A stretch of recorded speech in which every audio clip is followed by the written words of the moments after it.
Super excited today, Mike. Why is that? I mean, I think I know why, but It's because we're doing this and people can listen to us while we do it.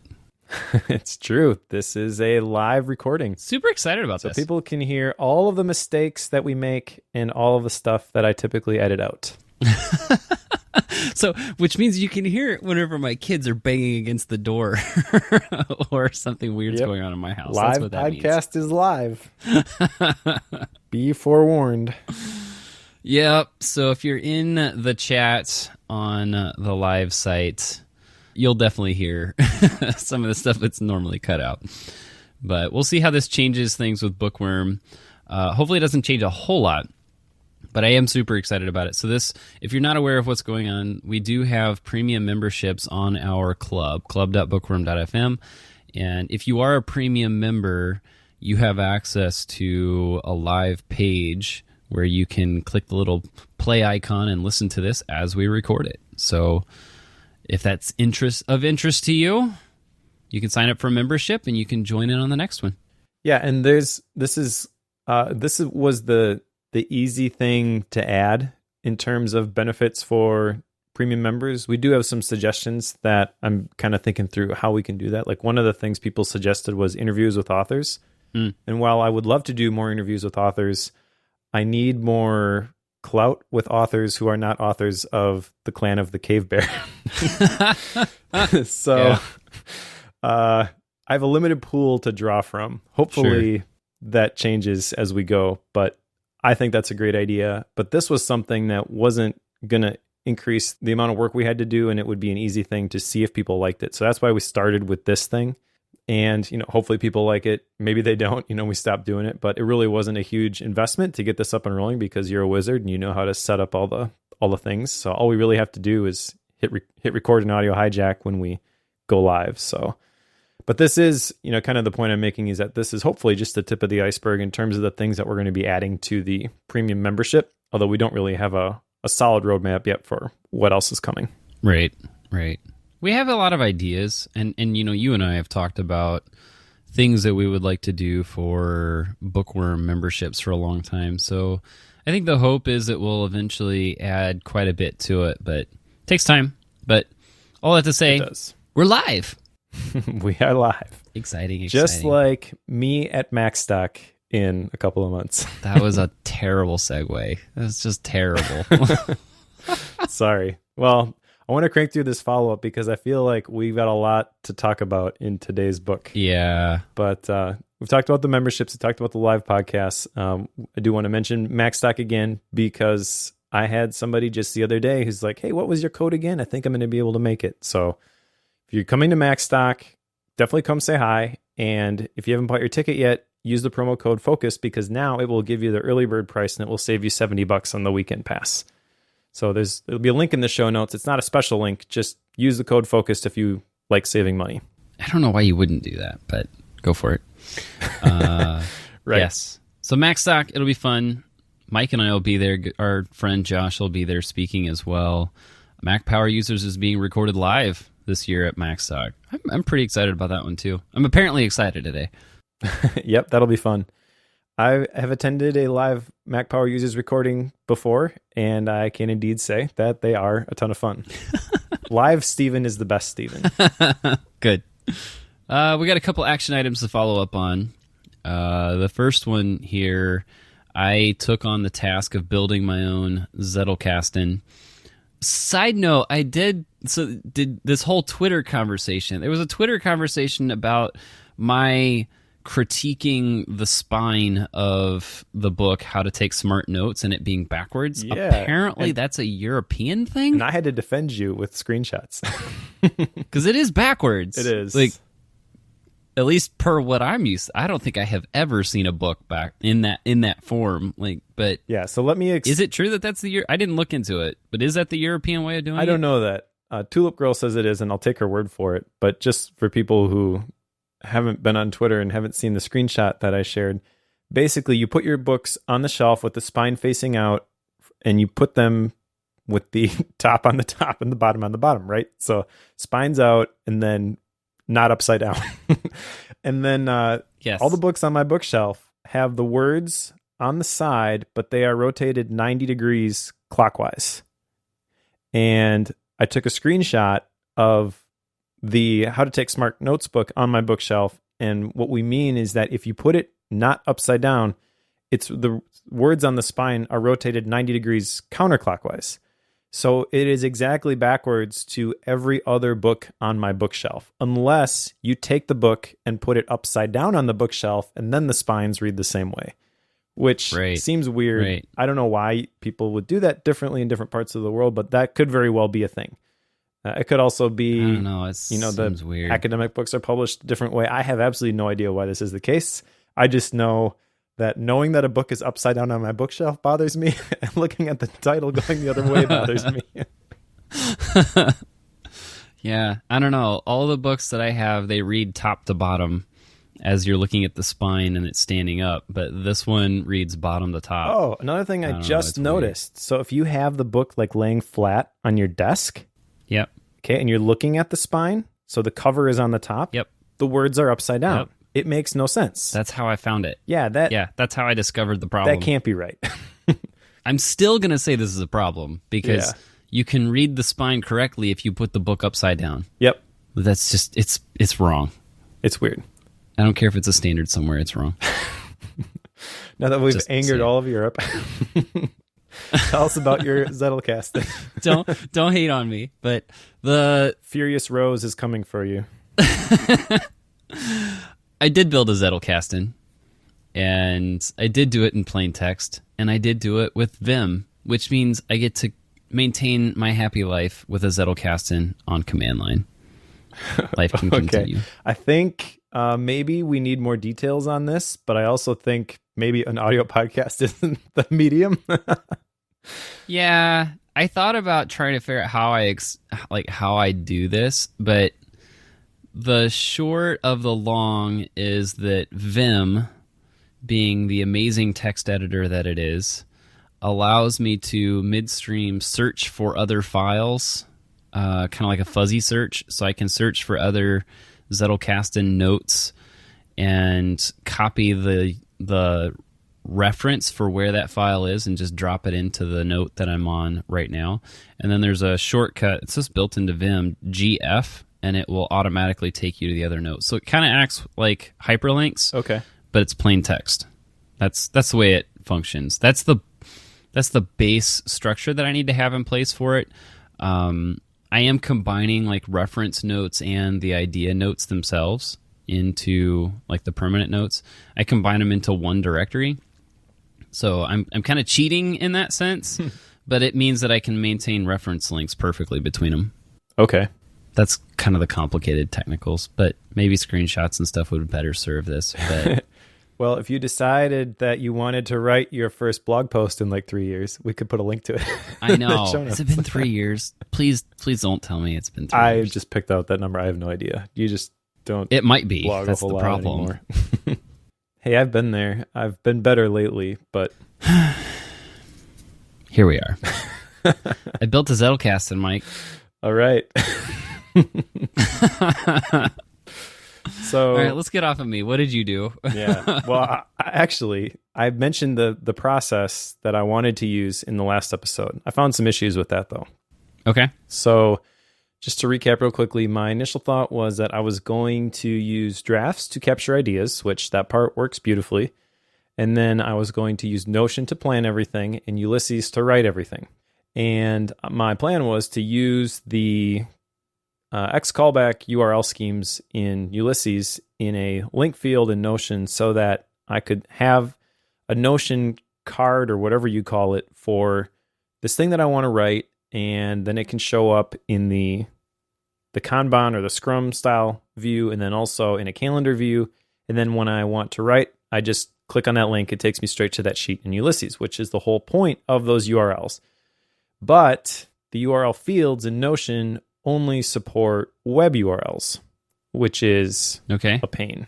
So no local URLs, and means that my Genius system is now broken and I have to look for something else. Now, I do have an idea for something else.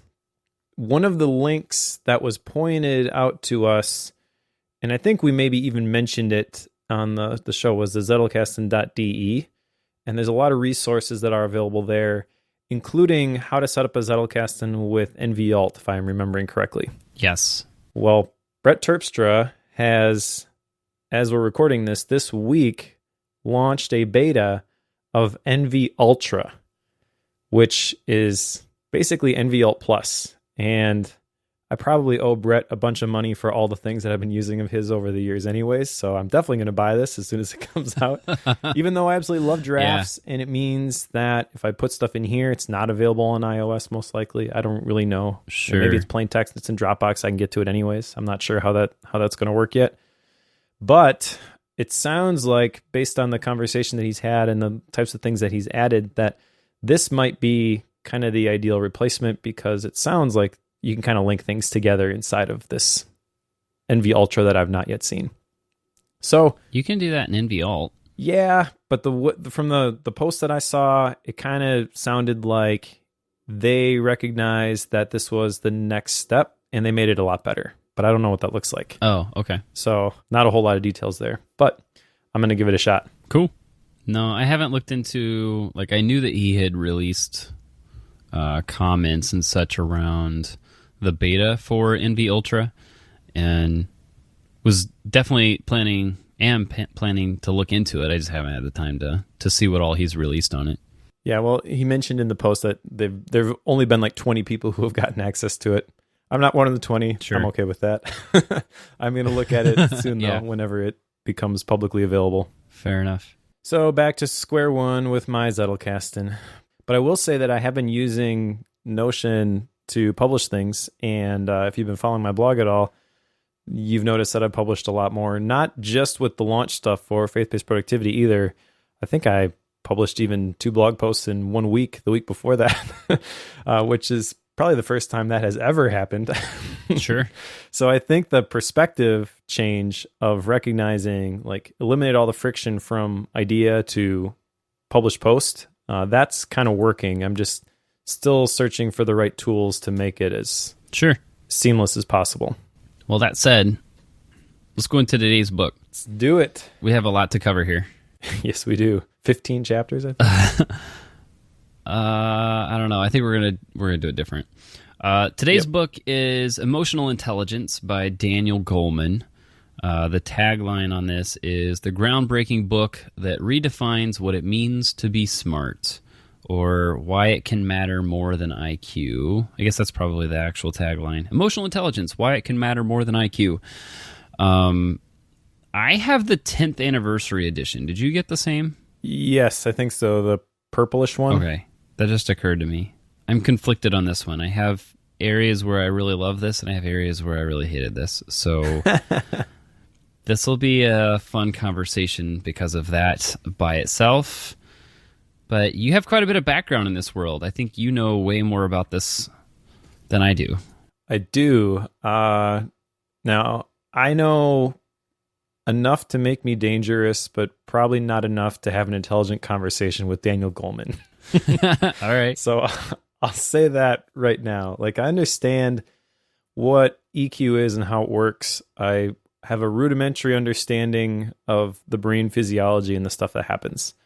That's the part where, like, if you got me in a room with a doctor, they could pick apart, anything that I was going to say. Sure. But this is interesting. We talked in the last episode about an emotional intelligence assessment that the family business has set up, and I gave you access to it. I took it, but we'll put a pin in the results because I think it'd be interesting to talk about those and compare them after, when we have them side by side. Psychoanalyze. Sure. Yeah, because I haven't gone through it yet. Sure.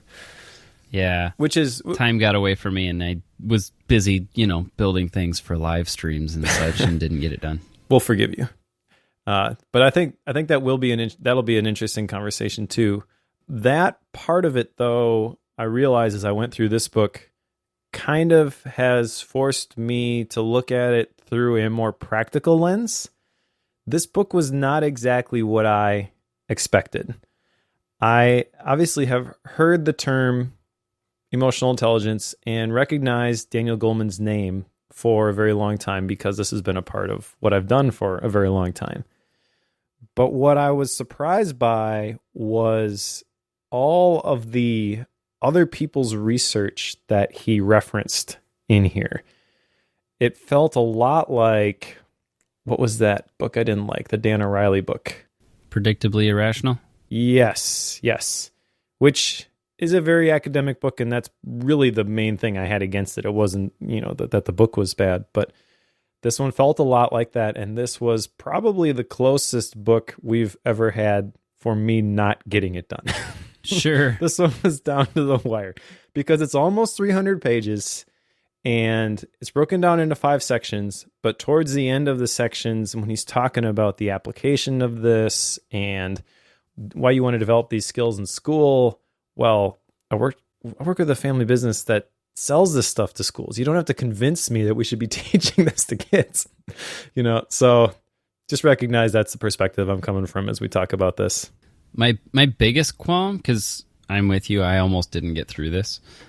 So much so that I finished it at about 9:30 this morning. So about an hour and a half before we hopped on here. And that was pushing it. So I think the biggest qualm I had is that in the introduction, he makes the point that he's going to go through a lot of the science behind a lot of this. And then the goal is to talk about what to do with it after that. Mm-hmm. And he calls out, if the science is of no interest to you, go to chapter 4 to start. I didn't, because this is Bookworm, and I needed to go through that first part. It made me angry, though, when I went through the first 3 chapters, but then the rest of the book, he continues to bring up the science and get into the neurology and the neuroscience of everything. Like, he continues to get into it outside of those first 3 chapters. So even though he tells you that if that's of no interest to you, skip it, you actually can't. You can't read escape the whole it. Book. The science is going to follow you no matter where you go. Yeah, I mean, I appreciate the science on it, but it was frustrating that he never would quit on it and reiterated some of it a handful of times. So that was incredibly frustrating to me. Well, I actually didn't mind the science part of it, but I felt like the strongest science part was in the first 2 chapters. Yeah. And then after that, maybe it was just talking over my head because I'm not a doctor, but I really had a hard time following the chain of command there. I mean, really, for part 1, the emotional brain, that's kind of where he breaks down what's going on. And I feel like if you understand that part, for 99% of people, you understand all of the science that you need to understand. Sure. So maybe we should just kind of talk about that and, emotional hijacking, stuff like that. What do you think? Yeah. No, it sounds good. Okay. Because he's, for once, Mike, it's not a 3-part book. This is a 5-part book.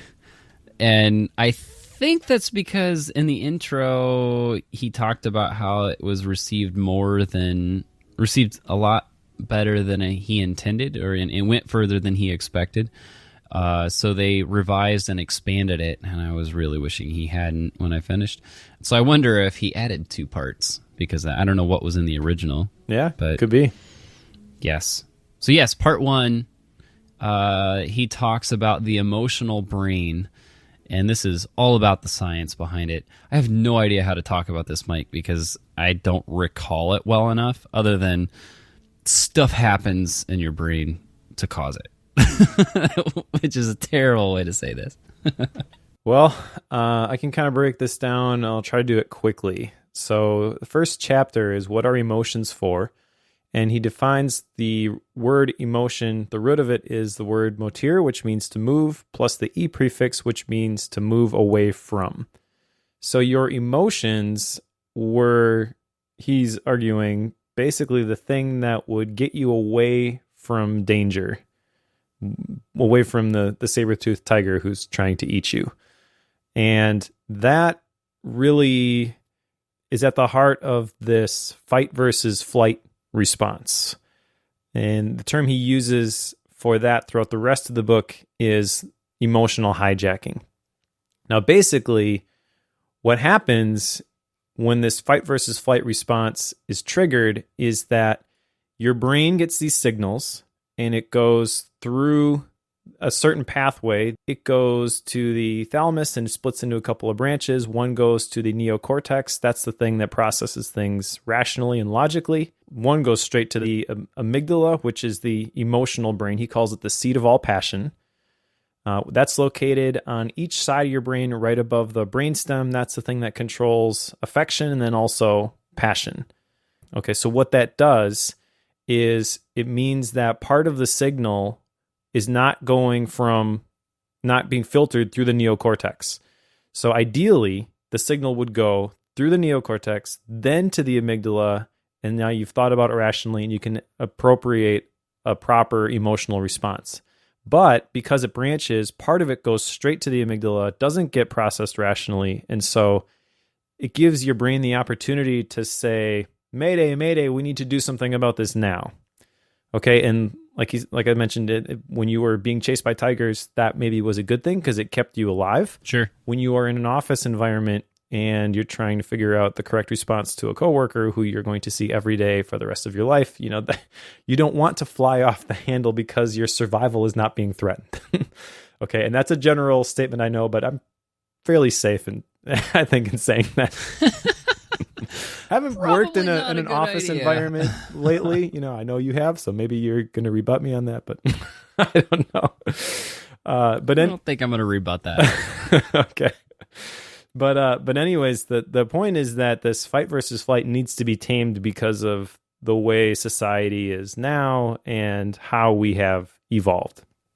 And basically, there are a lot of instances every single day even where this fight versus flight response is triggered, even if it's in the wrong scenario. And that's what he calls an emotional hijacking. Okay, so there's really, just to review, and this is straight from the book, two components to this emotional hijacking: the triggering of the amygdala, the seat of all passion, and then the failure to activate that neocortex and balance it out. Okay, so when everything just goes straight to the amygdala and that just goes from 0 to 100, that can cause you to do stuff that after the fact you're like, I really wish I wouldn't have responded that way. And emotional intelligence is learning to control that, basically. Yes, it's all the stuff. All right, so we don't need to get into details about your own emotional hijacking stories, but I don't know if I want to talk about this or not. But I do want to call it out to people who are listening, though, because you can hear this sort of thing and you can think like, well, I don't really deal with that. But then if you have an eye on this thing, and this is kind of where a lot of my action items for Bookworm come from, is like the stuff that you can't really follow me around and check a box like, yes, I did this sort of a thing. It's more of an awareness thing. So if all that happens is you listen to this episode about emotional intelligence and you recognize this process of emotional hijacking, and in the back of your mind as you're going throughout your day, you're thinking about what are the times that I have allowed this emotional hijacking to occur, you will find lots. And that just is an indication, not that you're a failure or that you don't have emotional intelligence, but that you need to develop this stuff, which is kind of what the back part of this book is about. Right. And he does have, I think it's towards the end of this part where he talks about, what are the aspects of emotional intelligence that you need to build in. I'm trying to get this list put in front of me because it's towards the end of things. Well, there's lots of lists in here, and to be honest, I don't think any of them are good because he's taking them from other people. He's not presenting his own. Sure. Which is kind of the problem with this. Like, I'm going through this, and in the next section, I'm not sure if we want to go there right now, but part 2, the nature of emotional intelligence, he's got 7 Kinds of Intelligence by Howard Gardner. And that's kind of from the stuff that I've seen, that's kind of the list that people refer to. And then from there, he's got 5 domains of emotional intelligence. He talks kind of vaguely around some specific concepts like self-awareness and empathy. But it's really hard to nail down from reading this. And I did not go through the appendices, so maybe he has them listed in there. But one of the things that I've always liked about the product that I give you access to is I think that it very clearly defines, like, here's the different domains, and then here's the skills inside those domains, and here's your score in these specific areas. Here's how they all connect. Here's what these results mean. Like, it's very clear. Whereas with this, he's using so many different models that it's hard to land on, this is the one that I should be paying attention to. Yeah, no, I think that's an interesting perspective because I didn't pick up on that. Maybe that's just because it was a bit of a slog to get through different aspects of this book for some reason. Sure. But I know that, like, when I ran across, it's on page 43, I found it. So the 5 domains that he's talking about, I found those really helpful. And just to read those off, knowing one's emotions, managing emotions, motivating oneself, recognizing emotions in others, and handling relationships. Now, to me, that was helpful when I first read it, and then he's got the next 5 chapters that handle each of those independently. To me, that was interesting because it kind of showed almost a pyramid of, you got to know yourself before you can manage yourself. And Sure. you got to be able to manage yourself before you can motivate yourself. Like, you know, it kind of built on each other. Like, that I appreciated.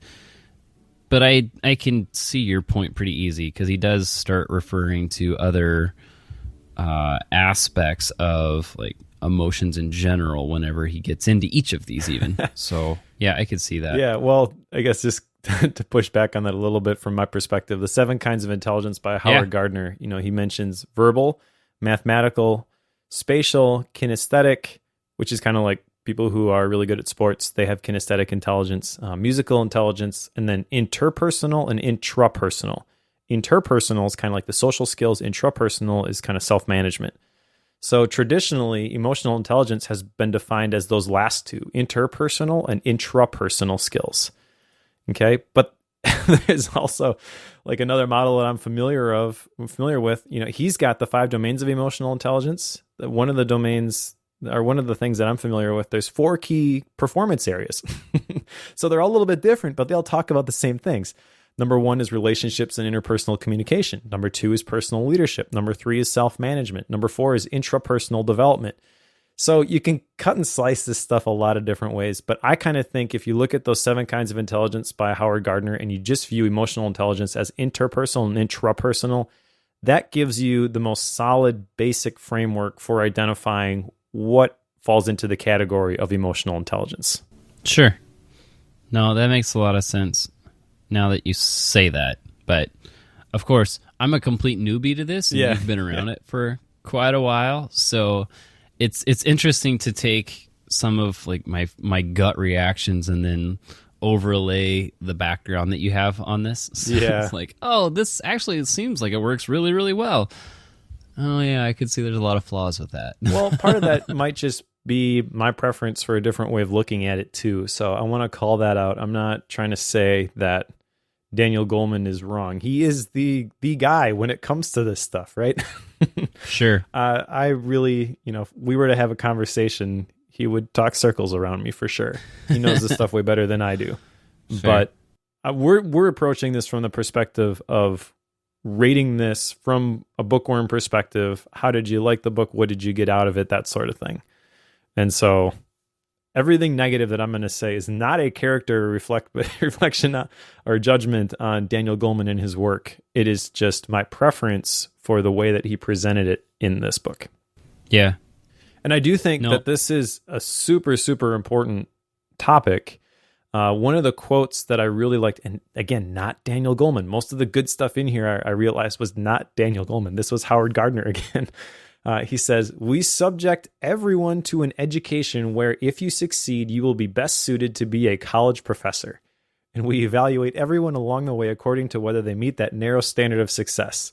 We should spend less time ranking children and more time helping them to identify their natural competencies and gifts and cultivate those. There are hundreds and hundreds of ways to succeed and many, many different abilities that will get you there. That is at the heart, I believe, of why emotional intelligence is so important, because you will try something at some point in your life and you will fail at it. And if you have emotional intelligence, you might classify that also as like a growth mindset. You're going to look at the thing as like, well, I don't have the ability yet, but maybe I can get that ability, or maybe I can grow and develop that specific skill so that I succeed next time. And it's not just IQ, your academic intelligence, you're born with this, and I guess I'm just not good at that sort of thing. So there's tons of crossover here with probably 90% of the books that we've read for Bookworm. Sure. But this is kind of, I would argue, the thing that started it all. I don't know when this book was written. It's not within arm's reach. It's over there on my coffee table. But I know it was a while ago. You mean you sit down to record and you don't have the book in your hand? Nope, because I'm looking at the upside down Sankey Aaron's book instead. Well, it was originally written in 95. Okay. Yeah, that's what I thought. Somewhere around there. So this is 20-something years old, and there's been a lot of stuff that's come out, I would say, in the self-development space since that time that, everything's a remix. It's touching on something that Daniel Goleman talked about here, and in some cases, they create a whole separate book about that specific thing. But this is kind of the root of a lot of the stuff that we talk about. Right. No, it makes sense. I will say, like, those 5 domains, I think maybe there's a difference between that and categorizing emotions and developing them and understanding them, in that those domains, which are the next 4 chapters after part 1, like that, to me, that gave me a good framework for almost a step-by-step of how do you build emotional intelligence. Maybe I'm thinking about that wrong, but that was my takeaway from it. And at least at first blush, that was something that was extremely helpful. Yeah. So, for what it's worth. I think it is helpful. I'm just not 100% satisfied with the way that he sliced that stuff. That's all. That's fair.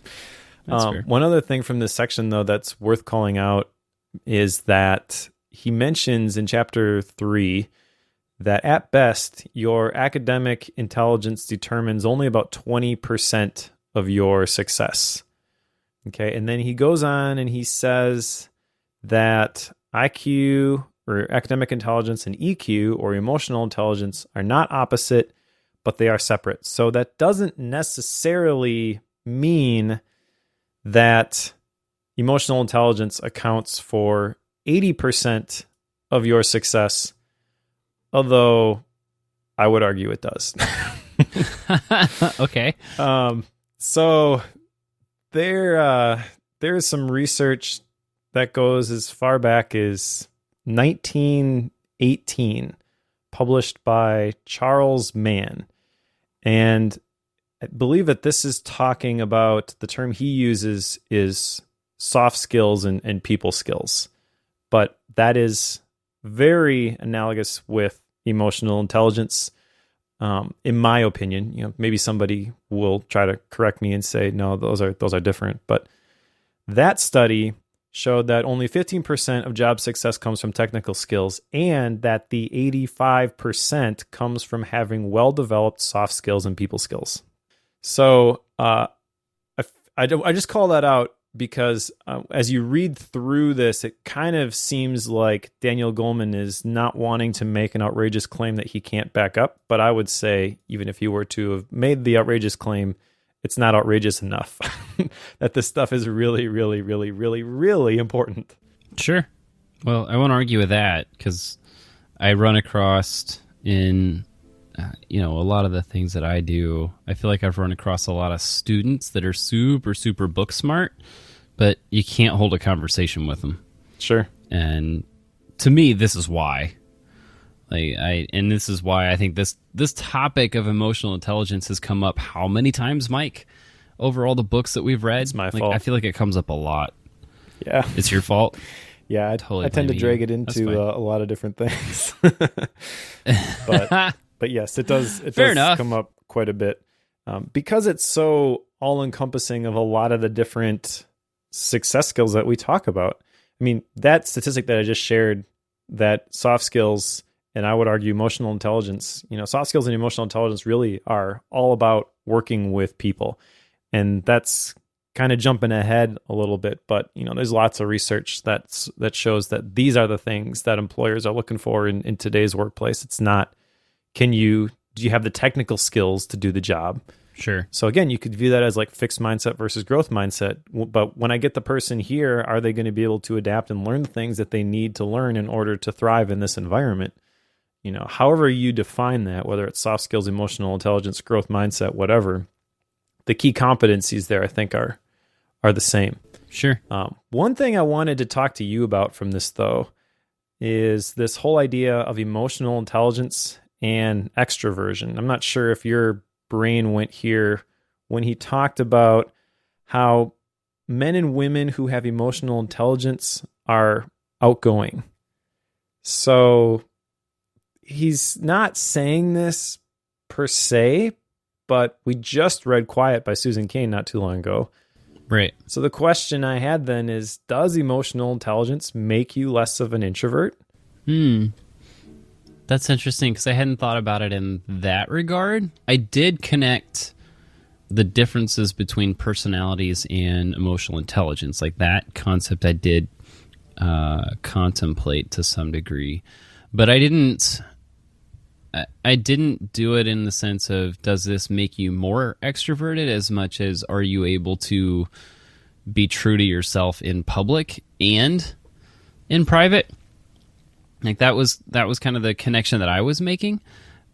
But I don't know, now that you say that, I'm not 100% certain, because I feel like if you are skilled in emotional intelligence and able to develop these soft skills in a social setting or in a work setting or any setting where other people are connected to what you are doing in some form and you have to interact with them, like I sense that having these skills is vital regardless of introversion, extroversion, because the introverted side of it would be more one-on-one or one-on-two, whereas the extroverted side of it would be like me in the middle of a group of 30 people.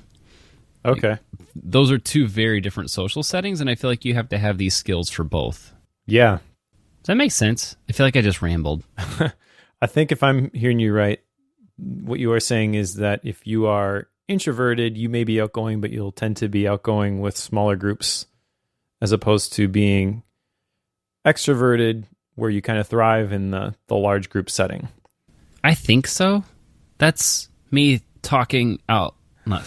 Yeah, that's me talking out loud. That's me thinking out loud. Sure. Well, so I'm not 100% certain on it. I kind of put you on the spot with that, and it's kind of a tough question to answer. Thanks, Mike. Yeah, no problem. I kind of think that there's a lot of nuance to this, which none of the books that we've looked at really address enough in my opinion, or at least to my to satisfy me.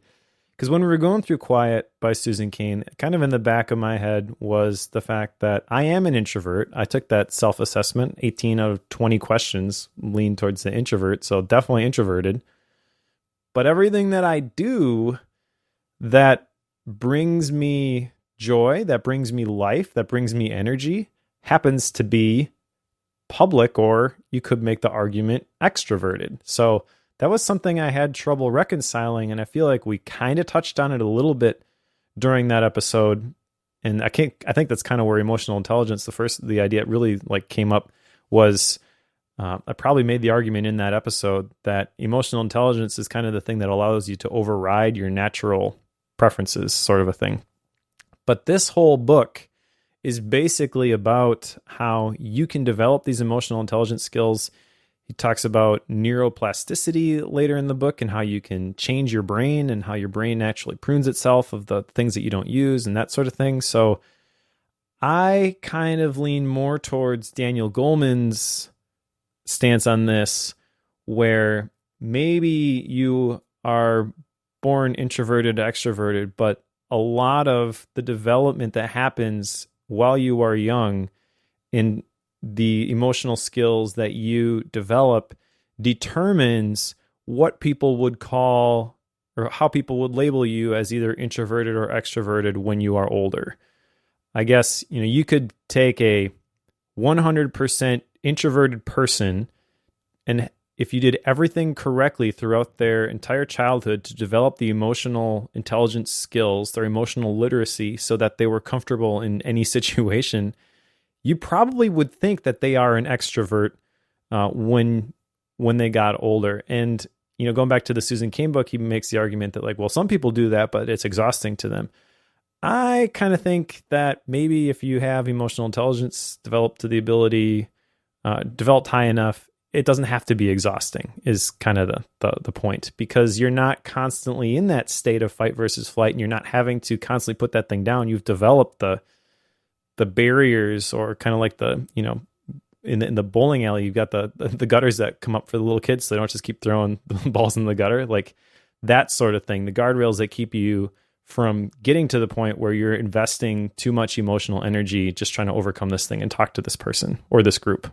Now, here's kind of a different follow-up question. I'll flip it back on you. Do you feel like with this book there's the undertone? Because Susan Cain referenced this in her book, how the assumption of extroversion underlies certain texts and conversations in social settings. So do you think that Daniel Goleman has that bias unknowingly and is gearing people towards building in extroverted traits unnecessarily? Yeah, that's a good question. I don't know exactly, but I do know that all of the research about how successful somebody is tied to how well you are able to manage your relationships with other people. And from that lens, it kind of doesn't matter what your preference is. Sure. Yeah. Like, you have to develop these skills. If you are naturally aggressive or deferring, you have to develop the skills that are going to help you to become assertive and kind of land in the middle. And that's kind of getting into the results of the assessment that I gave you. Like, there's a whole bunch of research behind this, which is fascinating to me. There's something like 8.5 million people that have gone through it now. And so there's 140 doctoral level papers and books that have been written on this sort of thing, or on this specific instrument. And they've connected it to, like, if you have these emotional intelligence skills, your GPA is going to be a whole point higher. They have these profiles in the research of like a weak leader or manager. These are people who have a lot of empathy, a lot of drive, strength, and motivation, but they don't have time management skills. They don't manage their stress very well. They don't have self-esteem. Like, you can see these sorts of patterns. And it would be very easy to look at these and say, well, of course I'm going to be low in this area because I'm an introvert, or of course I'm going to be low in this area because I'm an extrovert. The inverse of that could also be true. But I think that at a certain point, if you want to reach your full potential, whatever that means for you, I'm not trying to say that like everybody needs to be extroverted and successful and yada, yada, yada. Like, define success for yourself and then chase it and get it. But if you want to achieve your full potential, there are certain points where you just have to say, like, I'm willing to change. In fact, that's one of the scores in that assessment is change orientation. And so there are a lot of people who will take this assessment and they'll fall into the category of like at-risk students, for example. Mm-hmm. And he talks a little bit about that in this book. He talks about emotional intelligence in the inner city. That's typically where the at-risk individuals are, because they come from homes where they don't develop these skills, and then surprise, surprise, you develop these skills and they do better. But if you're a teacher in that situation, you don't try to work with everybody to get them to a certain level because you can't. And one of the things that kind of indicates whether this kid that you're working with is going to respond to the intervention that you're going to give them is this change orientation scale. So you may have very low scores in all these different areas. And if your change orientation score is also low, basically what that's saying is that you're completely fine with the way things are. You don't really want to change. And on the inverse of that, you can take the same assessment. Everything else can be exactly the same, but change orientation is high. Those are the people that are going to respond, and they're going to blossom when somebody sits down and explains this stuff to them. Sure. So this is just probably raising more questions than providing answers, but that's what's going through my head is like, okay, so I'm introverted. Okay, so I'm this on the Kolbe assessment. What do I do with that? I can't just expect people to modify the way that they're going to work to my preferences. I'm the one who has to be willing to change. No, that's fair. Now, one of the things that you mentioned in the midst of this is empathy. And this is, I had a couple notes that I wrote down about this in my Zettelkasten, which was revolving around that concept, because it was part of that 5 domain thing. See, apparently that had an impact on me. I don't think I realized that it impacted me that much. But the empathy side of it was what step is it? Step 4 out of the 5. Yeah. So there's the self-awareness side, there's the management of emotions, motivating yourself, and then the empathy side is step 4 in that 5 domain world. And my sense is that empathy is sorely lacking in our culture today. Yes. I don't know if that's 100% true. You probably know that way better than I do. But my sense is that because it's lacking, we have a tendency not to care what other people think. And that's almost worn as a badge of honor sometimes. Like, I'm going to do this. I don't care what other people think about it. It's like, I'm a self-made man. Yeah, and I struggle with that because I'm one of these people that I feel and I sense and I have taken tests on. Like, I'm hypersensitive to what other people are thinking and feeling. Mm-hmm. I don't know why that is or how I got to that point, but I'm aware that I tend to do that, and it seems odd to me that other people don't because I've just always done that. And I'm not trying to toot my own horn here. It's just something that's kind of innate to me, and I have a hard time grasping, and I struggle with, like, okay, well, they're obviously uncomfortable with what you're saying. Why are you continuing to berate them right now? Like, that they're completely out of their element, and yet you keep going. Like, you should be stopping. Yeah. And people just don't get it. Like, and I really struggle with that. Right. No, I think you're right. I think that this is something that you could point to and say, this is lacking in our society today. But again, this can take a lot of different forms. So I forget which episode it was, but not too long ago, I made the argument that we should have more honor in our society. And you could say that honor is empathy.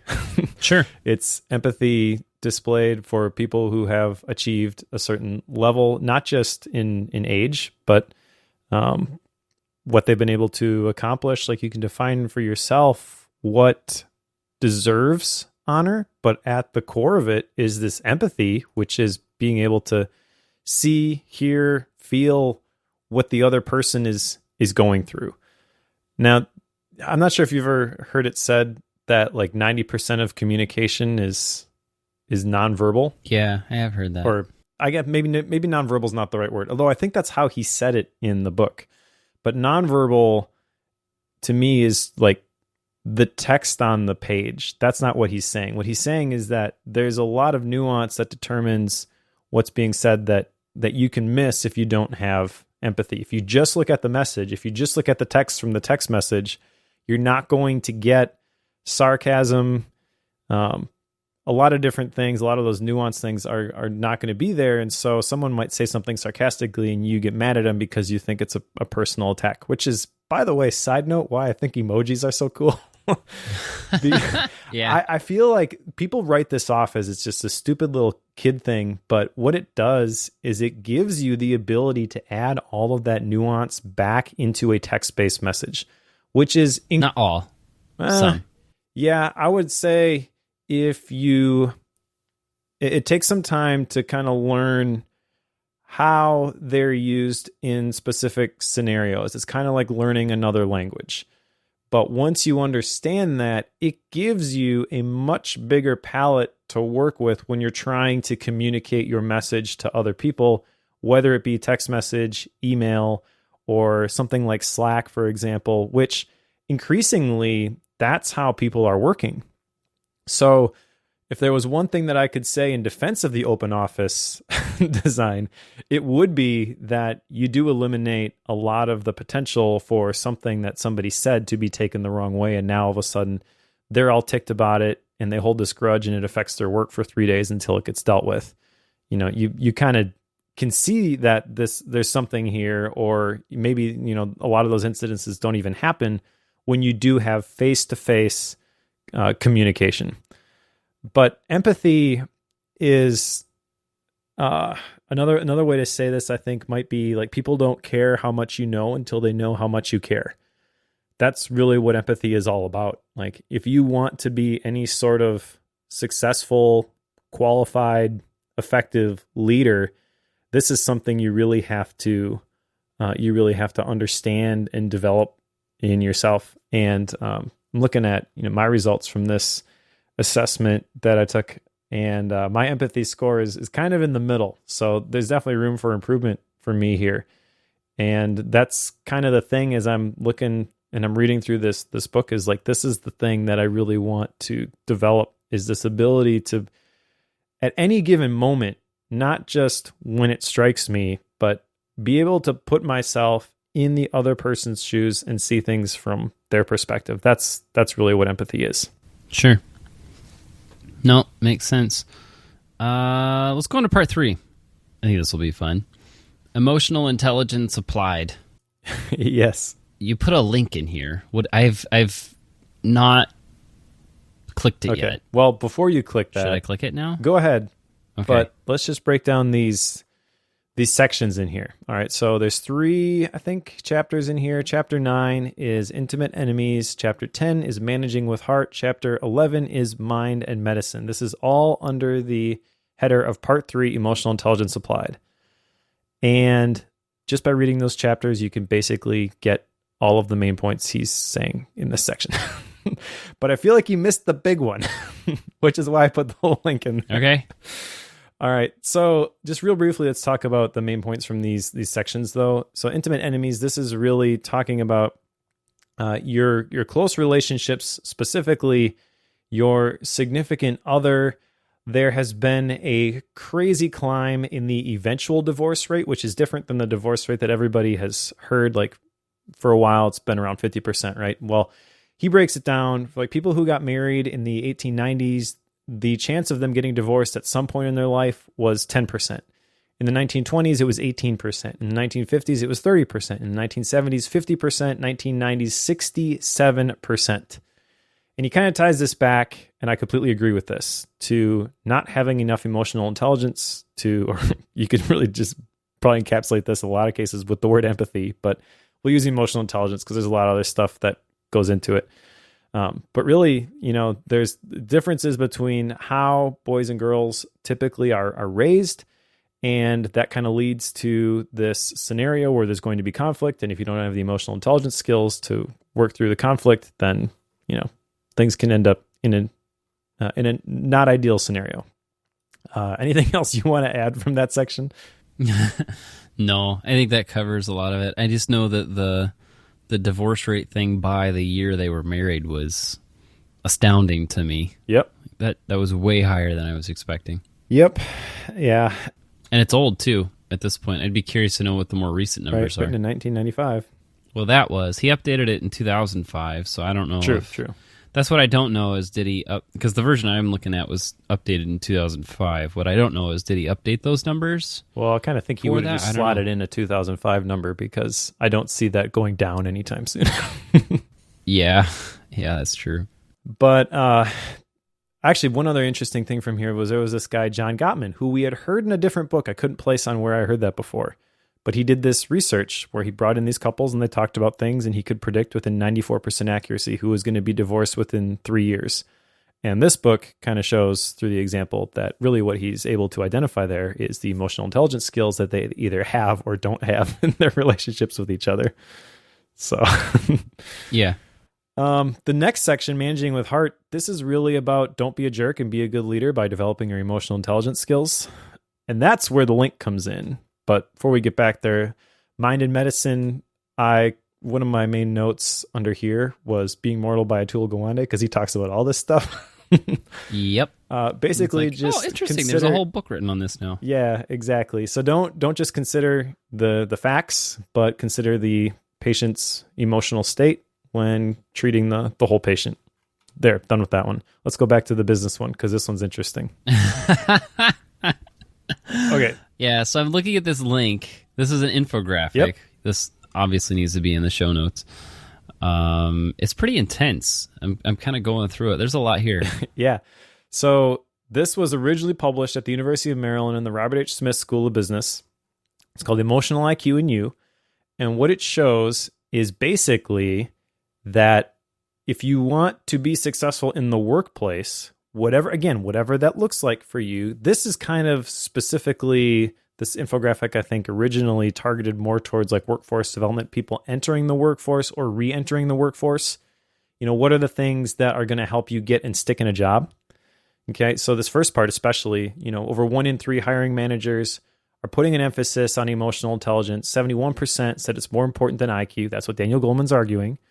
Okay, 59% even said they wouldn't hire someone who had the academic skills, the high IQ, and low emotional intelligence. Or again, you could say soft skills. Managers especially can benefit from this.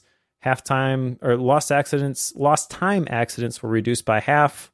Formal grievances reduced by 20%. Plant productivity revenues $250,000 beyond their goal when manufacturing supervisors went through emotional intelligence training.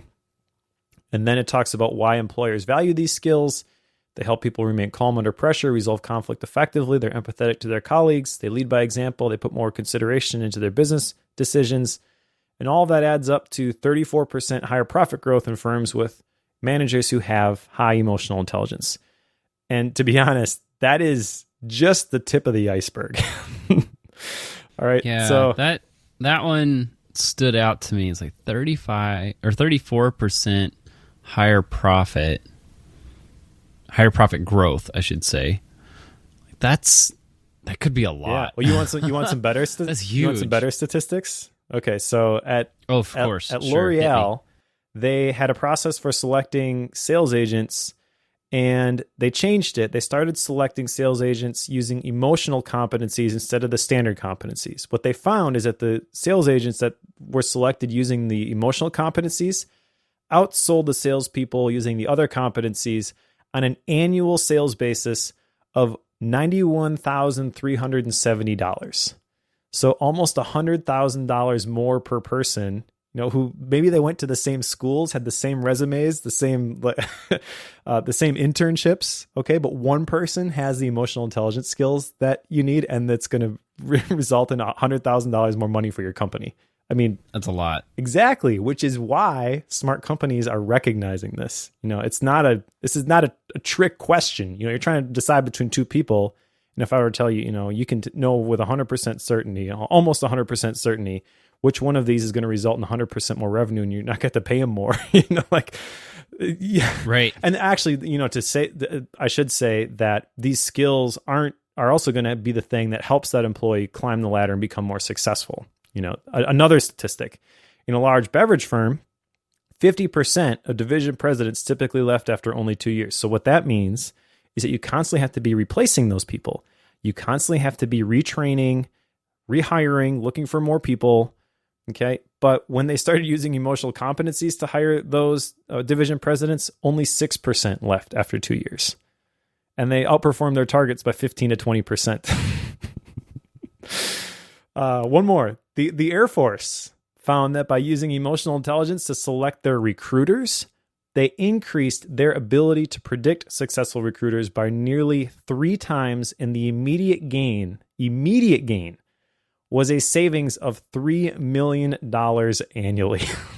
Jeez. Yeah, it's crazy the impact that this stuff has. And I love the business examples because that puts a dollar sign on it. You can talk about this stuff. Businesses track everything. Yeah. Yeah, you can kind of talk about it at a high level, like we are kind of on this podcast. Oh, this stuff's important, but how important is it? How can you quantify it? In your personal life, it's hard to do that.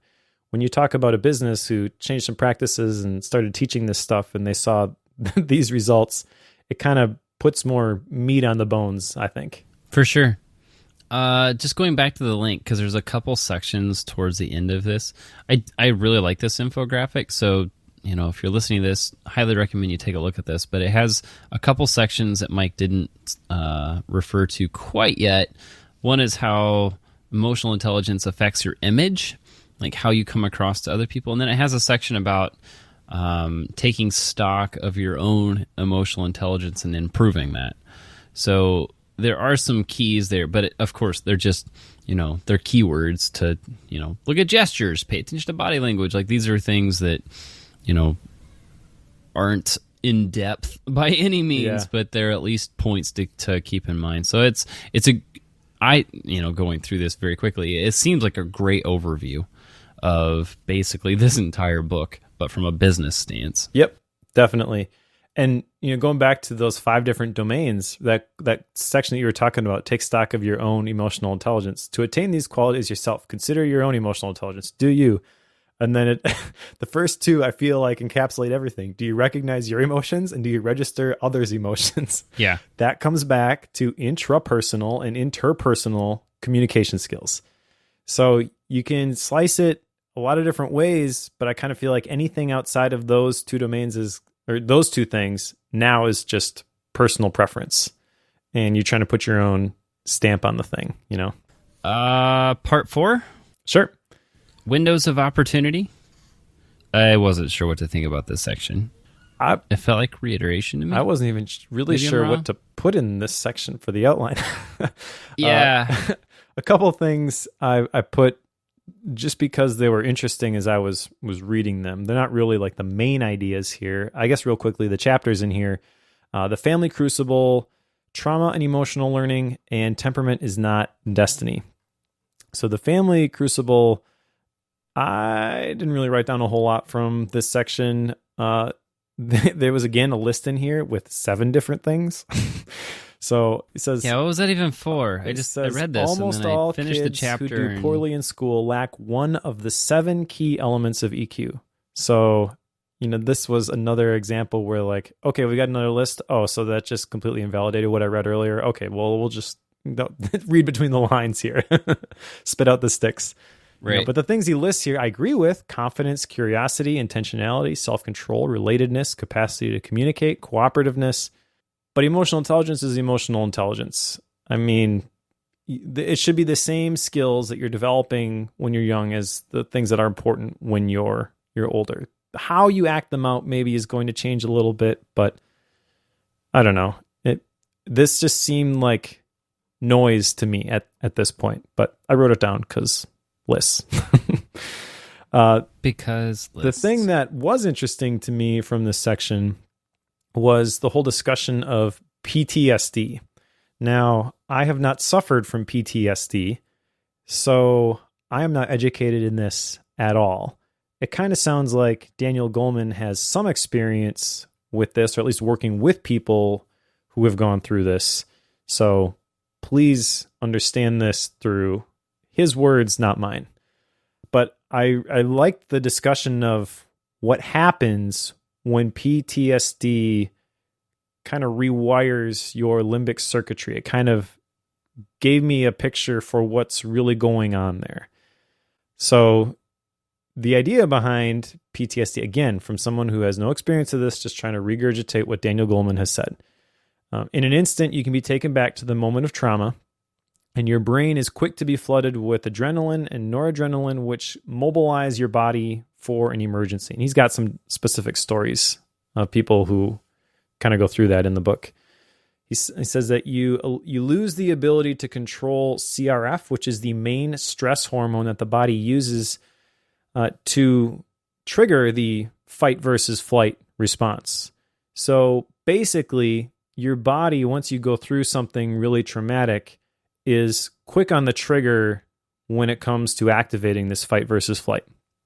And this results in short-term gains if you are, I think one of the more common examples of that I've heard of anyways, of PTSD is like people who go away to war and then they come back and they deal with some of the horrific things that they saw while they were deployed. Okay, so in the moment when you're over there and you're in the middle of that stuff, this circuitry, this emotional response, this can be the thing that keeps you alive, right? But in the long run, what it does, if you can't retrain your brain and develop those emotional skills to control that, is that it's like a car stuck in high gear where you're just constantly revving your engine. I thought that was really interesting. Again, like there's no simple, this is what you do with this, but it helped me understand it a little bit better.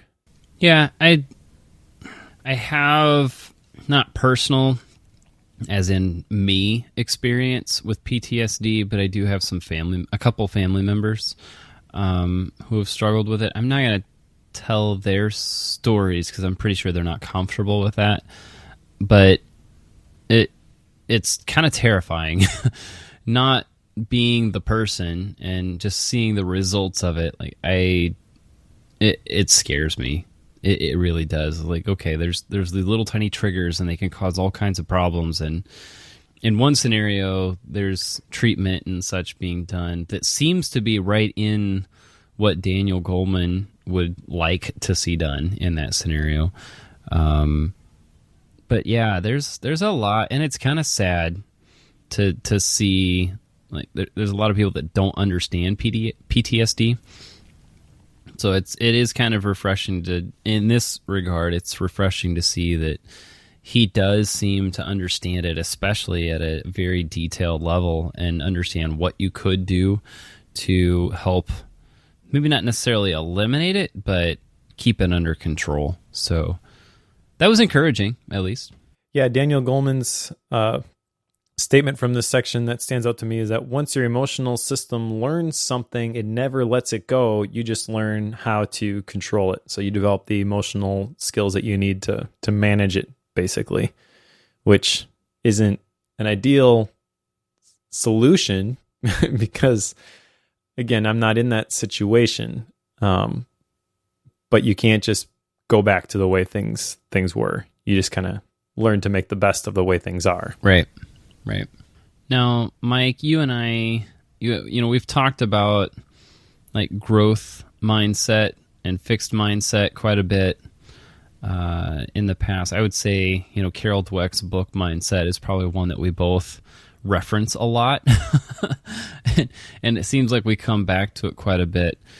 So when I got to the section on temperament here, I was definitely thinking through, it's like, I'm not one that feels locked in and am really interested in learning on how to improve my emotional skills. So that section, some of it was a little bit disheartening that some people don't feel like they can get any better at it, but it was also encouraging to know, like, he does have the side of things where he knows you can get better at these skills, which is always an encouragement when he's the person who wrote the book on it. Yeah, this one made me a little uncomfortable because basically he says there's 4 different types of temperament: timid, bold, upbeat, and melancholy. So you could probably build a 4-square grid out of that, but I didn't. Neither did he. But he does talk Venn about... diagram. Yeah. Well, no, like the important versus urgent sort of a thing, Yeah. Or 2 axes, on the top is timid, on the bottom is bold, or vice versa, and on the right is upbeat, and on the left is melancholy, or vice versa. Because he talks about how timid people have a nervous system that is more easily excited and therefore stressed. Okay, so if you're timid or maybe introverted, basically he's saying that you have an overexcitable amygdala and you need to develop the emotional intelligence to tame it. So you need to become more bold or extroverted. And he didn't exactly say that, but that's kind of the picture that I'm getting, because if you're too far on one side, you want to move towards the other side, right? And I'm not sure that you can say that about temperament, and maybe that's just the wrong word choice there to me. But I don't know, that whole section didn't sit real well with me. He talks about how the children who had overcome timidity had parents who would put gentle pressure on them to be more outgoing. Again, the way that he words that sounds kind of bad, especially after reading the Susan Cain book, where if your kid is introverted, let him be introverted, right?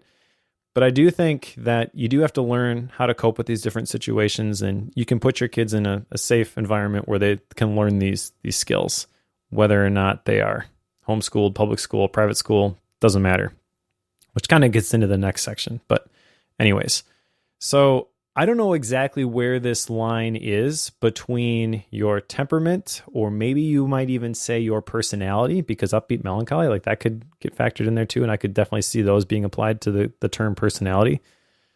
But I don't think if you are a certain personality that it's wrong or an indication that you have low emotional intelligence skills. Sure.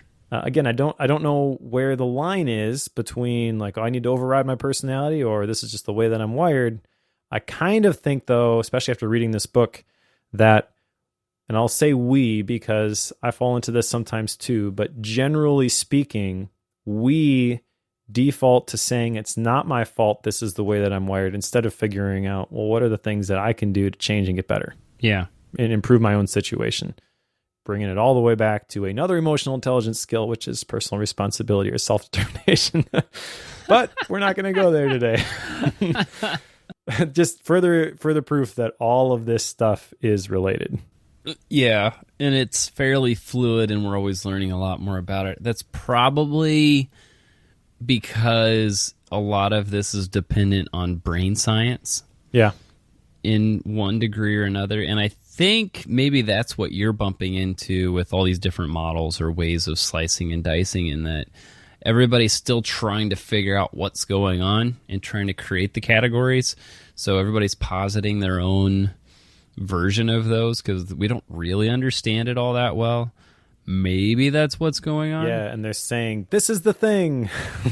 Yeah, so everybody's trying to figure it out. So I don't know what the answer is to that, but I think I get your point on temperament. Like, I could see how that's pushing things a little bit far.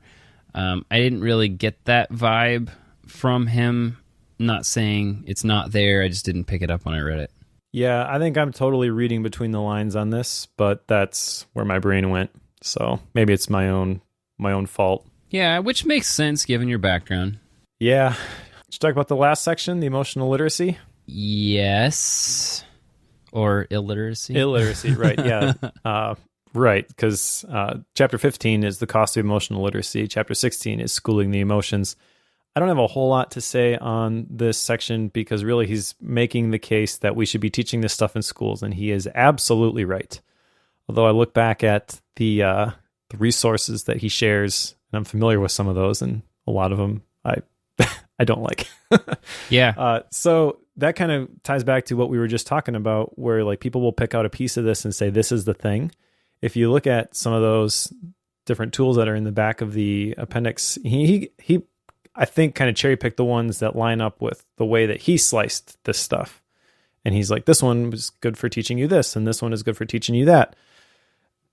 But you can't just develop a single emotional intelligence skill. It's part of the problem. You've got to develop the whole thing. Now, is research that shows that this stuff is interrelated. So typically what happens, you've got people who, take the assessment like you and I took, and they score very, very low in all the different areas. If they improve in any of the areas, typically they'll improve across the board. So there is some crossover there.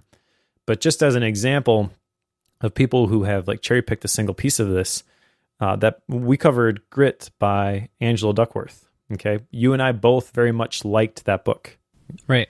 Another way to say grit would be resilience. And that's kind of what he talks about in the cost of emotional illiteracy. All these different kids that are able to overcome their circumstances, really what they have is this resilience, he calls it, but Angela Duckworth would call it grit. That is an emotional intelligence skill that you can develop. It is one emotional intelligence skill that you can develop. She wrote an entire book and has created an entire brand, teaches all these classes on that specific thing, which, by the way, so my dad is the one who helped develop a lot of this stuff, and he kind of has a personal vendetta against Angela Duckworth and Carol Dweck because he hates the terms growth mindset and grit. He feels that they are just cherry picking single pieces of this whole concept of emotional intelligence. They're ignoring a lot of the important stuff. So I understand his perspective. Interesting. Especially after reading this book and recognizing that, like, well, in this specific area, this is the thing that kind of produced this result. But when you consider all of the different things and the totality of your life, what are the things that are going to make you able to achieve your goals and reach your full potential and be successful, whatever that looks like for you, it is going to be a complete development on this emotional literacy or these emotional intelligence skills. So this whole section about how we need to be teaching these things, and there is some stuff out there that will help you do it. I'm like, yeah, but none of that stuff is very effective. And again, my perspective, right? Right. I am coming at this through the lens of a family business that has a product that has been used almost 9 million times. And there is direct research that shows you use this tool and you will improve your grade point average by over a single point, and lots of different stuff like that. So maybe I'm a little bit more emboldened to say, like, they're doing it wrong. You should use this instead because these are the results that you can get. You don't have to talk about this through what's the term I'm looking for? Like when you're not talking about the specifics and the action items and the things that you can do, but you're just talking about like the high level stuff. And wouldn't it be great if, it doesn't have to be like that with emotional intelligence. But that's totally the way he talks about it in these last 2 chapters. Yeah. I don't know. I found it interesting that like he does go through quite a few sections here of what happens if you don't build these skills. Yep. Or what happens if you just are completely oblivious to it. I understand what he's trying to do, but he kind of did that through the whole book. Right. There are a lot of stories where he talks about people who just don't get it, and they are unaware of what's going on around them, have zero empathy, don't have a clue. Like, that is brought up quite a bit. So then to reiterate it and have a whole chapter on it towards the end seemed like beating a dead horse. Yeah. So I kind of struggled with it. But I will say it is interesting regardless. It just got to be a little over the top for me. He does share a story of the self-science class at Nuevo School in San Francisco.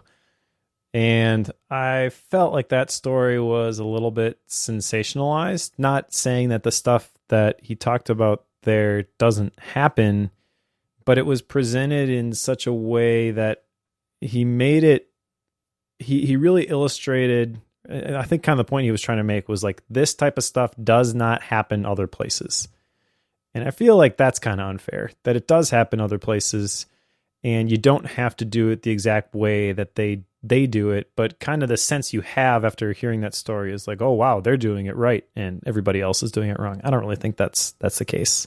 Sure. I think there's a lot of nuance when it comes to the best way to help the individual that you are working with develop these skills. But really, the first step is recognizing them. And that's challenging for myself, even as a parent. Like, am I doing everything that I can do to make sure that my kids are developing the emotional skills that they need? Especially as a homeschool parent, right? Because that's kind of the stigma. Right. It's like, oh, homeschoolers, they don't have social skills. That's half of emotional intelligence. Well, depending how you slice it, but yeah. So I don't know. I don't have a specific answer, and it's not really an action item because it's not something I'm going to take action on. But that's kind of a question that I've been asking in the back of my head for a long time, is what is the right thing to do with not just my kids collectively, but each individual kid, because they are so different. What else, Mike? Action items? Let's go to action items. I have 3. Build optimism into my thoughts. The optimism came up a handful of times through this book, and it's something that I am aware that I sometimes have negative self-talk, but I don't always do anything about it. This really showed me that I need to do something about it. Going back to the 5 domains thing, because apparently that had a bigger impact on me than I realized. The first step was self-awareness of what's going on with your emotions. I feel like I'm fairly attuned to this, but I could definitely be better. So I'm taking the action to try to notice my emotions better. Not really sure how to technically do this, other than just at certain points of the day, just try to be aware of how I feel. Or if things change or something comes up, just try to be aware of it. Can I make a recommendation for you? I don't know. I don't know if I want it or not, but I have thought about like the whole chime once an hour thing, but I don't know. What are your thoughts? Well, you have a a, shall I say, lean iPhone setup, correct? It's pretty tight, yep. Okay. So I would check out, because I think this is the perfect app for what you are trying to do. I would look at Mood Notes. I think if you haven't bought it previously, it's like $5 or something. It's got a really simple swipe interface. You can quickly capture how you're feeling, but then there's a whole bunch of extra stuff if you dig a little bit deeper, which sounds kind of like you just have space to type in notes, but the way that they do it is really smart. I think if you look at it, you might be like, hey, yeah, that's kind of exactly the thing I'm looking for. So they have like several prompts. If you were to say, I'm super smiley face right now, and then like, what are the emotions that you're feeling? And then why do you feel that way? It's not as simple as that, but the way that they probe and they prompt you down that path, you can uncover some things and get some insights. So if that's really the goal, is to get the insights from the emotions, that might be the tool that makes it really easy. It's $5 for what it's worth. Okay. I don't know. It looks cool. Does this do like chimes at certain times of the day, or is it once a day? Like, how does it work? Well, you can set up your own notifications. So you could say, like when I was using it regularly, I was having it notify me at I think 8:30, noon, and like 5:30, something like that. Okay. So you can choose the intervals that you want, and you can say once a day or every hour, whatever you want, and then you just go straight in there, and then you can like quick swipe up or down to indicate your response, and then you've got that logged. You can go back and you can see in the mornings, typically I'm pretty down because I haven't had my coffee yet, or whatever. Like whatever insights you're trying to gain from this quantified self sort of a thing, it's really easy to see that sort of stuff as it pertains to your emotions inside of Mood Notes. Got it. I may try this. I gotta look. We'll see. Third one here. I'm going to take the survey that you sent me, this thing you want me to go through that your family runs. I want to go through this. So maybe next time we can go through the results of that. That'd be kind of a fun follow-up. Yep. And we'll have chapter markers. So if you're done with emotional intelligence and want to skip over it, you can do that. No, I'll do it. I'll take it. It'll be good. The one action item that I wrote down from this came from my least favorite section as it happens. Part 3, Emotional Intelligence Applied. He's talking about intimate enemies. In the John Gottman research, he uses this term, which I thought was brilliant, emotional fault lines. And we really didn't discuss it because I think that as it pertains to the podcast, there really wasn't a whole lot there. But as it pertains to my situation, as I think through the things that cause friction in my relationship, that's really the goal. So in the book, he kind of talks about how like there's these earthquakes, but if you are looking for them, you can identify these emotional fault lines or the places where things can fall apart. So not saying that my marriage is falling apart, but identifying the things that can cause the friction in our marriage, and then recognizing those things is step 1. Step 2 would be building in the systems or the margin so that stuff all of a sudden, isn't a big deal. All right. Style and rating. I have to admit I've been dreading this section this whole episode for some reason, because I've been trying to figure out how do I want to rate this. You want me to go first? No, I'll go first. I picked it.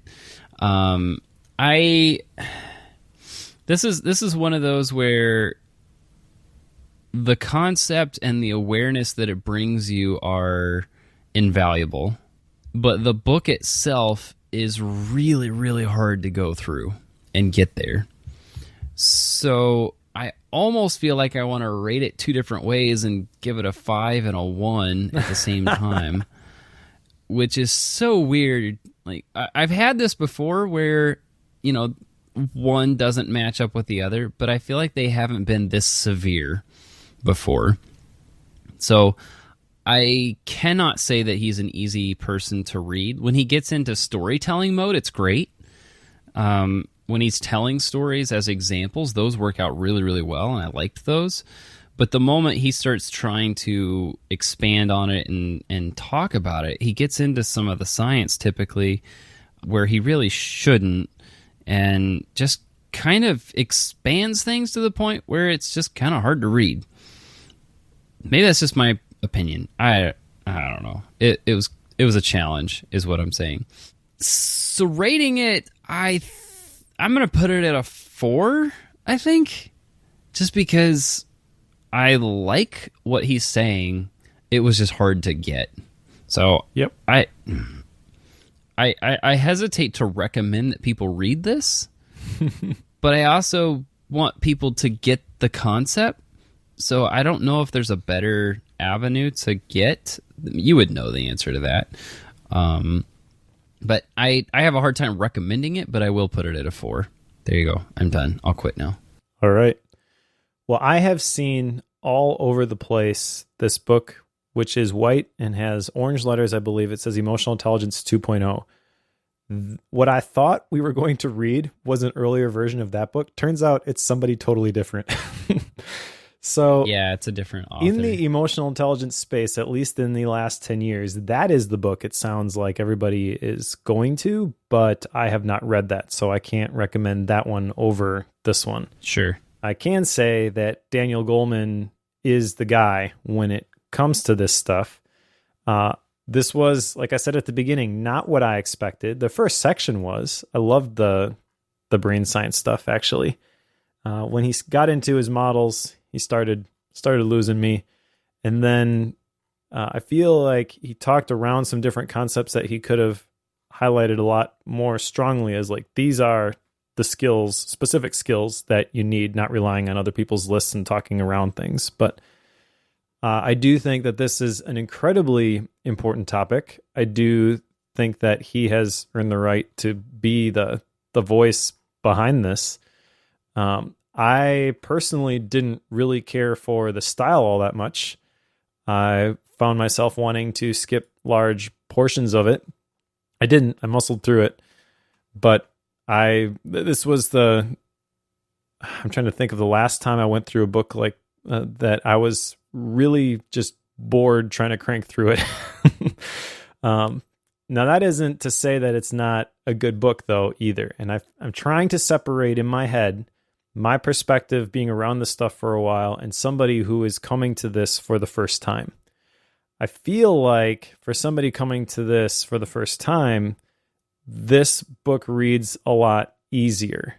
I also think that if you enjoy the academic writing style or all of the different research reports that he mentions, kind of like Dan O'Reilly, that wasn't a bad book. It just wasn't my preference, so preference aside, and then perspective aside, I think that this is probably a very good book.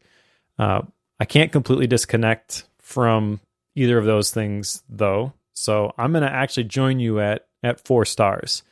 And the reason being, again, we record these podcasts and I feel kind of bad sometimes because there was a lot of feedback on the Sankey Aaron's book, which I think I gave 3.5. And people are like, "Oh, I can't believe you didn't like it." And I listened back to the episode and I'm like, well, I guess you can see I can see how you got there. But I actually didn't think it was all that bad. I thought there were some great ideas there, So if you're going straight to this section, you haven't, you use the chapter markers, you didn't listen to anything else in the episode.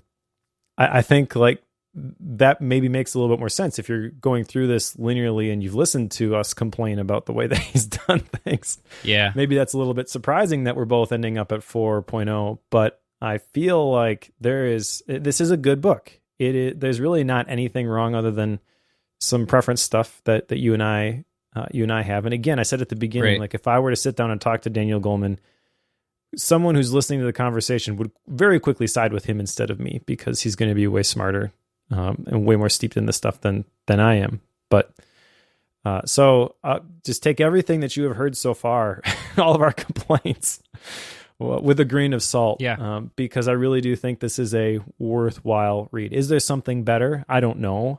I haven't read any of the other books on emotional intelligence, but there's just so much here that retroactively you can go back and you can say, oh, I liked grit better. I like growth mindset better. I liked all these other things that we've read better. But that's just somebody's take on one small piece of this. And when you think about kind of the historical importance of this concept of emotional intelligence and really what Daniel Goleman did when he wrote this back in 1995, I feel like he's earned the benefit of the doubt. And so that's why I'm meeting you at 4 stars. Makes sense. All right, let's put it on the bookshelf. What's next, Mike? Next is a listener recommendation. Actually, I haven't looked at the club yet today, but at the time, this was the most requested book, and that is Free to Focus by Michael Hyatt. This is probably going to be some sort of systems book, which is going against the grain on everything inside of me when it comes to productivity lately, but I do enjoy Michael Hyatt's writing. I do like his perspective. And so this, I think, will be a fun discussion at the very least, and probably a very entertaining book as well. I fully expect a sales pitch for his full focus planner. Yes, and the course, but we'll see. Yep. Well, after that, we'll shift gears quite a bit and go back in time to some degree. I've wanted to read this for a long time, so I figured I'd drag you along with me. This kind of falls into the category of, what's the book? Stephen King's On Writing. Okay. It falls into that category, but this one is Bird by Anne Lamott. So we'll do that one after Free to Focus by Michael Hyatt. Tagline on this one is Some Instructions on Writing in Life. I think this will be a fun one. All right. Cool. Then we've got some Gap books. I am still reading Company of One by Paul Jarvis because I really want to get through this one, but it's been crazy lately. As we're recording this, we're in the middle of the launch week for Faith-Based Productivity, which is kind of cool to see it get out there, but also very crazy. And some other things happening, which I'll share details when I can. But that plus the length of Emotional Intelligence meant that I didn't have a whole lot of extra time to read, so Company of One got put on the shelf. Kind of sapped all time. Yeah. So that's my lame excuse for my same Gap book 3 weeks or 3 episodes in a row.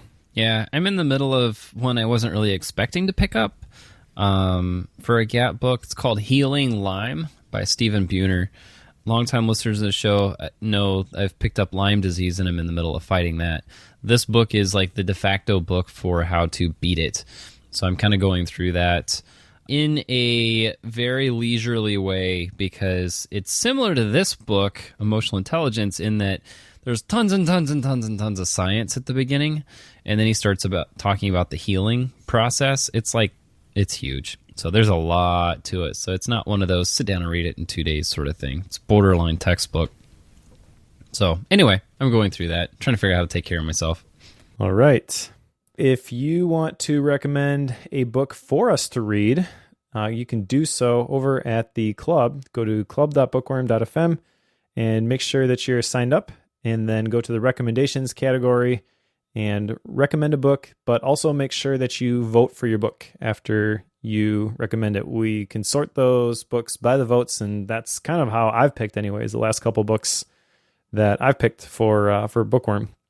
You can also see a list of all of the books that are planned and that we've covered if you go to bookworm.fm/list. And if you want to support the show, you can click on those links. Those are Amazon affiliate links. So if you decide to buy the books, read along with us, then that helps us out a little bit. So thank you in advance. You can also help us out by leaving an iTunes review, link in the show notes. Those are always fun. It's fun to get the reviews, see what people think of the show. You can also join the club, club.bookworm.fm.